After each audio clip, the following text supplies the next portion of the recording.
हमारी कहानी आज हमें भारत के कोलकाता शहर में ले जाती है, जहां 6 फरवरी 2012 को प्रातः 3 बजे एक महिला को एक चलती गाड़ी से बाहर फेंक दिया जाता है। आज आधी भी है विशेष है और मुश्किल से चल पाती है, लेकिन चमत्कारिक रूप से वह जीवित है। वह किसी तरह एक टैक्सी पकड़ती है और अपने घर वापस जाती है, जो दक्षिण पश्चिम में 10 किलोमीटर दूर बेहाला नामक स्थान पर है। वह घर का दरवाज़ा बंद कर देती है और वह अंततः अपनी सांसें पकड़ लेती है, लेकिन वह अभी तक किसी को यह बताने को तैयार नहीं है कि उसके साथ क्या हुआ है। एक तो वजह थी, अभी भी रात थी, पर उसी से भी ज़्यादा महत्वपूर्ण तथ्य ये था कि ये महिला अपनी 2 बेटियों की एकल माँ भी थी और वह एक माँ के रूप में कुछ भी कहने की कल्पना नहीं कर सकती। आखिर उसका कर्तव्य है कि वही उन्हें दुनिया की भयावहता बात से बचाएं, तो वह उन्हें कैसे बता सकती है कि उसके साथ क्या हुआ है। तेजी से 48 घंटे आगे बढ़ते हुए वह अंततः पुलिस स्टेशन में प्रवेश करती है और FIR दर्ज कराती है, लेकिन यहीं से उसका काफ्केस्क दुःस्वप्न शुरू होता है।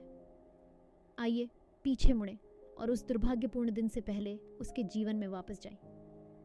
ये महिला सुजेट कैथरीन जॉर्डन थी। वह 36 साल की मेहनती एकल मां है। उनका जन्म 21 अक्टूबर 1974 को कोलकाता में माता पिता श्री पीटर जॉर्डन और श्रीमती करेन जॉर्डन के घर हुआ था। वह अपने भाई सावियो के साथ बड़ी हुई। उनका परिवार प्यार से उन्हें सूझी और उनके भाई को सावी कहकर बुलाता था। बड़ी होने पर वह एक प्यार करने वाले और समर्थन करने वाले मध्यवर्गीय कामकाजी परिवार से घिरी हुई थी और सुजेट सुंदर और दयालु दोनों निकली और उन्हें एक ऐसे व्यक्ति के रूप में जाना जाता था जो उनके मन को जानता था।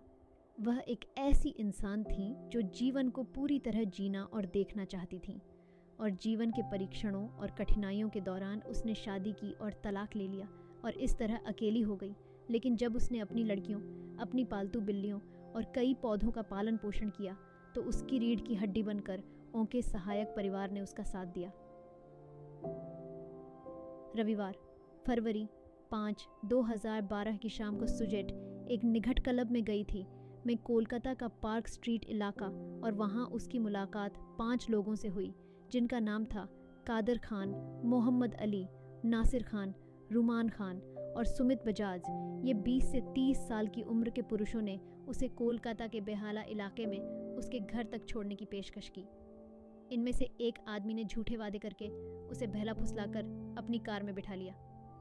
वह भयभीत हो गई जब उन्होंने ये देखा कि कार में एक नहीं 5 पुरुष है। उसके साथ मारपीट की, बंदूक से डराया और बारी बारी से सुजेट्टे का अस्सुलट किया। इस हमले के 2 दिन बाद सुजेट FIR दर्ज कराने के लिए पुलिस स्टेशन गई। मनोवैज्ञानिक रूप से प्रत्येक व्यक्ति के पास अपने साथ जो हुआ है उसे स्वीकार करने की अपनी समय सीमा होती है। कुछ पीड़ितों को उनके साथ जो भी बीता उसे स्वीकार करने में भी कई साल लग सकते हैं। उस हिसाब से देखा जाए तो 2 दिन बहुत कम समय है अपने आप को समझने का कि जो भी हो, पापी लोगों को सज़ा मिलने की ध्यान रखें। और वह गंभीर तरीक़ा से घायल थी और चलने के भी लायक नहीं थी। एक बुद्धिमान महिला के रूप में सुजेट ने अपने अपराधियों के बारे में जानकारी इकट्ठा ली थी, इसलिए जब वह उस पुलिस स्टेशन में गई तो उसे उनके बारे में सब कुछ पता था, और यहाँ तक कि उनकी तस्वीरें भी थी। लेकिन शुरुआत से ही सुजेट्टे से घृणित सवाल पूछे जाते, जैसे कि सामूहिक हमला काफ़ी नहीं था। कथित तौर पर ड्यूटी पर मौजूद अधिकारी सुजेट्टे पर हंसे और अपमानजनक सवाल पूछे, जैसे कि किस स्थिति में उसके साथ अस्सुलट किया गया। कथित तौर पर एक पुलिसकर्मी इससे भी आगे बढ़ गया और उस रात उससे ड्रिंक पीने की मांग करने लगा। तो साफ है कि पुलिस उसे गंभीरता से नहीं ले रही थी। उन्होंने जांच रोक शुरू ही नहीं की और सुजेट्टे को बर्खास्त कर दिया।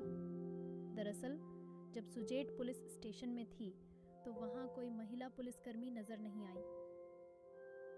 क्या आप कल्पना कर सकते हैं कि भारत जैसी जगह में पुलिस के पास जाने के लिए कितने अनुकरणीय साहस की आवश्यकता होती है? 2014 में राष्ट्रीय अपराध रिकॉर्ड ब्यूरो के आंकड़ों के अनुसार यही वह समय था जब सुजेट को उत्पीड़न का शिकार बनाया गया था। भारत में प्रतिदिन 98 सेक्सुअल के मामले दर्ज किए गए, लेकिन जैसा कि हम सभी जानते हैं, ज़्यादातर पीड़ित बहिष्कार, और प्रतिशोध के डर से प्रथम दृष्टया रिपोर्ट दर्ज कराते हैं और जो मामले वास्तव में अदालतों में हैं उनमें से केवल 27% बलात्कारियों को दोषी ठहराया जाता है। इस दुखद आंकड़ों को जोड़ने के लिए 2013 में भारत में बलात्कार के मामलों में 35% की वृद्धि देखी गई। 2020 तक नवीनतम आंकड़े हमें बताते हैं कि भारत में हर 15 मिनट में एक महिला बलात्कार की रिपोर्ट दर्ज कराती है। तो आगे क्या हुआ सुजेट्टे जॉर्डन के साथ? जब सुजैट को लगा कि पुलिस टाल मटोल कर रही है तो उसने मीडिया से संपर्क किया और उस दबाव के कारण पुलिस ने अंततः उसके बलात्कार किट विश्लेषण का समय निर्धारित किया। वास्तविक हमले के बाद 8 दिन। फरवरी 2012 को रैपिड टेस्ट से पुख्ता हो गया कि सुजेट्टे सच बोल रही थी और जब 5 अपराधियों को अपनी आसन्न गिरफ्तारी की खबर मिली तो वे सभी फरार हो गए।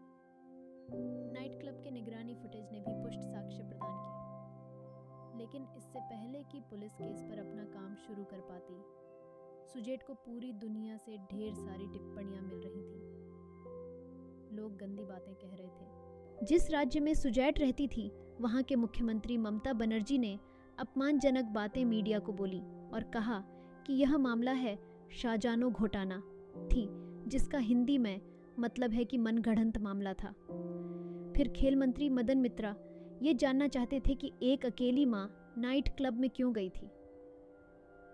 तृणमूल कांग्रेस नेता काकोली घोष दस्तीदार ने कहा कि उनके साथ जो हुआ वह हमला नहीं था, बल्कि एक यौन कर्मी और उसके ग्राहक के बीच एक लेन देन। यदि आपका खून पर्याप्त रूप से उबल नहीं रहा है तो आगे सीए सुइए की। जिस महिला का मैंने अभी उल्लेख किया, काकोली घोष दस्तीदार तृणमूल कांग्रेस पार्टी की महिला शाखा की प्रमुख थीं, जिसका कथित काम महिलाओं की मदद करना है।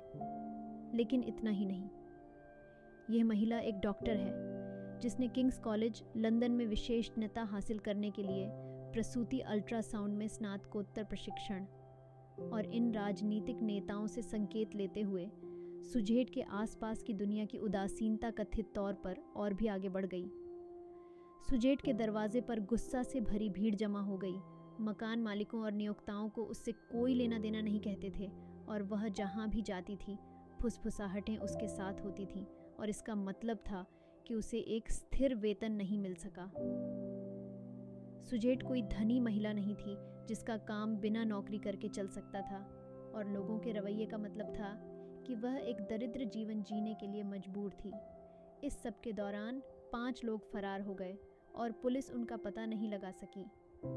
सुजेट को एकमात्र संस्थागत समर्थन आईपीएस भारतीय पुलिस सेवा अधिकारी दमयंती सेन से मिला, जो एक प्रेस कॉन्फ्रेंस में मुख्यमंत्री के हाथों सुजेट को दिए गए अनावश्यक चरित्र निर्धारण के खिलाफ खड़ी हुई और सुजेट का समर्थन किया। इंस्पेक्टर सेन ने उस महिला के खिलाफ बोला जिसने उस राज्य पर शासन किया था जहां वह तैनात थी। उसकी वजह से ही यह मामला आखिरकार सुलझ सका। दमयंती सेन को निचले पद पर स्थानांतरित कर दिया गया क्योंकि उन्होंने आधिकारिक सरकारी लाइन के खिलाफ जाने का साहस किया था। यह सब तब हुआ जब सुजेट को पार्क स्ट्रीट पीड़िता कहा जा रहा था और उसके हमले के लगभग 15 महीने बाद जून 2013 में कुछ ऐसा हुआ जिसने सुजेट को अपनी गुमनामी को पीछे छोड़ने के लिए मजबूर कर दिया। एक कॉलेज छात्रा की मां से मिलने के बाद जिस पर गांव में हमला किया गया और उसकी हत्या कर दी गई, जॉर्डन ने अपना नाम न छापने का अधिकार छोड़ने का फैसला किया। वह टेलीविजन पर दिखाई दी और एक विक्टिम से वह एक कार्यकर्ता बन गई। उसने अपने हमलावरों के अपराधों पर शर्मिंदा होने से इनकार कर दिया। बीबीसी के साथ एक साक्षात्कार में उन्होंने कहा, मैं सुजेट जॉर्डन हूँ और मैं अब कलकत्ता के पार्क स्ट्रीट बलात्कार की पीड़िता के रूप में नहीं जाना चाहती हूँ। मार्च 2014 में उन्होंने अभिनेता आमिर खान से उनके टॉक शो सत्यमेव जयते में कहा, मैं पीड़ित या उत्तरजीवी नहीं हूँ, मैं एक व्यक्ति हूँ। मेरे पास एक जीवन था और मैं अपना जीवन वापस चाहता हूँ। इस समय तक वह एक कार्यकर्ता बन गई थी और एक एनजीओ के लिए स्वयं सेवा कर रही थी और कोलकाता में स्लट वॉक के लिए एक मुखर आयोजक बन गई। जब सत्ता में बैठे लोग उनका उपहास करते थे और उन्हें बार बार दोषी ठहराते थे, तब वह चुप नहीं बैठती थी। उन्होंने कहा, मुझे वेश्या कहने की हिम्मत कैसे हुई? अगर मैं उनमें से एक होता तो भी क्या मुझ पर हमला होना चाहिए? एक वेश्या अपने परिवार के लिए कमाती है, वह मारपीट सहने करने के लिए वहाँ नहीं खड़ी है। कई साल बाद 2015 में आखिरकार 10 दिसंबर 2015 को मामले में कुछ हुआ। सिटी सेशन कोर्ट के अतिरिक्त सत्र न्यायाधीश भट्टाचार्य ने रुमान खान, नसीर खान और सुमित बजाज को दोषी ठहराया था। गैंगरेप, आपराधिक साजिश, स्वेच्छा से चोट पहुंचाना, आपराधिक धमकी और भारतीय दंड संहिता की प्रासंगिक धाराओं के तहत अदालत ने उन्हें 10 साल की जेल की सज़ा सुनाई थी। उस वक्त कादर खान और अली छुपे हुए थे। 4 साल से अधिक समय तक चली विस्तृत खोज के बाद 2 भगोड़े संदिग्धों को नई दिल्ली के पास उत्तरी भारत के ग्रेटर नोएडा में पकड़ा गया। कोलकाता पुलिस ने कादर खान और उनके चचेरे भाई अली खान को सफलतापूर्वक गिरफ्तार कर लिया और उन्हें वापस कोलकाता ले आई। इसके बाद उन्हें शहर की एक अदालत में पेश किया गया, जिसने उन्हें अक्टूबर 2016 तक पुलिस हिरासत में रखने का आदेश दिया। उपायुक्त दक्षिण मुरलीधर शर्मा के अनुसार इस जोड़ी को कोलकाता पुलिस की 4 सदस्यीय टीम ने स्थानीय कानून प्रवर्तन के साथ मिलकर ग्रेटर नोएडा में उनके छिपे हुए स्थान पर पकड़ा था। हमले के बाद कादर और अली ने बिहार, उत्तर प्रदेश, राजस्थान, महाराष्ट्र और दिल्ली सहित भारत के विभिन्न राज्यों में अपने परिवार के सदस्यों के घरों में शरण ली। कानून प्रवर्तन अधिकारियों ने खुलासा किया कि सामूहिक बलात्कार होने के ठीक एक दिन बाद कादर मुंबई भाग गया था। एक अधिकारी ने कहा, कादर तुरंत मुंबई चले गए और बाद में बिहार चले गए। बाद में वह विभिन्न राज्यों में रिश्तेदारों के साथ रहे। विशेष रूप से आरोपी का एक व्यापक पारिवारिक नेटवर्क था, जिसके रिश्तेदार लगभग हर उत्तरी भारतीय राज्य में फैले हुए थे। एक अधिकारी ने बताया, कादर और अली अपने रिश्तेदारों के आवास पर रह रहे थे, लेकिन वे लगातार हर 10 से 15 दिनों में अपना स्थान बदलते रहे। पुलिस ने आगे खुलासा किया कि कादर, जो लगभग 30 वर्ष का था, अविवाहित था, जबकि अली शादीशुदा था और उसके 2 बच्चे थे। रिपोर्टों के अनुसार ये दोनों व्यक्ति देश छोड़कर भाग गए थे और बाद में वापस आकर राष्ट्रीय राजधानी के करीब छिपे हुए थे, जबकि अपराधी कानून के साथ लुका छिपी का खेल खेल रहे थे। 2014 की शुरुआत में सुजेट का स्वास्थ्य बहुत खराब हो गया। एक संक्षिप्त बीमारी के बाद उन्हें कई अंगों की विफलता का सामना करना पड़ा और 13 मार्च 2015 को अप्रत्याशित रूप से उनका निधन हो गया। यह उनके हमले के 3 साल के भीतर था। शायद लोगों ने उन्हें तनाव में डाल दिया था, जिससे उनकी जल्दी मृत्यु हो गई। मृत्यु, वह महज 40 साल की थी। उसकी असामयिक मृत्यु के समय तक 5 आरोपियों में से केवल 3 पर मुकदमा चलाया गया था। राष्ट्रपति जेल में बंद तीनों लोग न्यायिक व्यवस्था का मजाक उड़ा रहे थे। उनके पास अवैध रूप से हासिल किए गए 3 स्मार्टफोन थे, जिन्हें बाद में जब्त कर लिया गया। रुमान ने अपने फेसबुक कवर फोटो को 2 बार अपडेट किया और कुछ ही घंटों में उसे 16 लाइक्स मिले।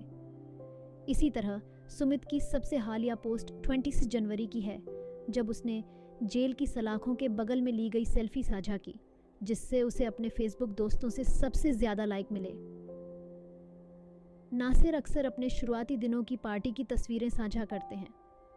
उनकी टाइमलाइन सलमान खान की छवियों से भरी हुई है, लेकिन उनके स्वचित्र, जिनमें एक पुल में शर्टलेस और दूसरा लाल टी-शर्ट में है, मीडिया द्वारा पुलिस अधिकारी। उनकी मृत्यु के बाद उनकी बेटी ने अपनी मां के लिए एक मार्मिक स्तुति लिखी। वह देश भर में महिलाओं के लिए एक मुखर वकील बन गई और उन्हें बहुत सम्मान मिला। सैकड़ों लोग श्रद्धांजलि देने के लिए पहुंचे हैं। अंततः सभी 5 पुरुष, उनमें से 5 को ढूंढ लिया गया और वे अपना चेहरा छिपा रहे थे, जबकि सुजेट ने अपना चेहरा प्रकट करने का फैसला किया और ऐसा करके न केवल भारत में बल्कि दुनिया भर में लाखों लोगों को प्रेरित किया।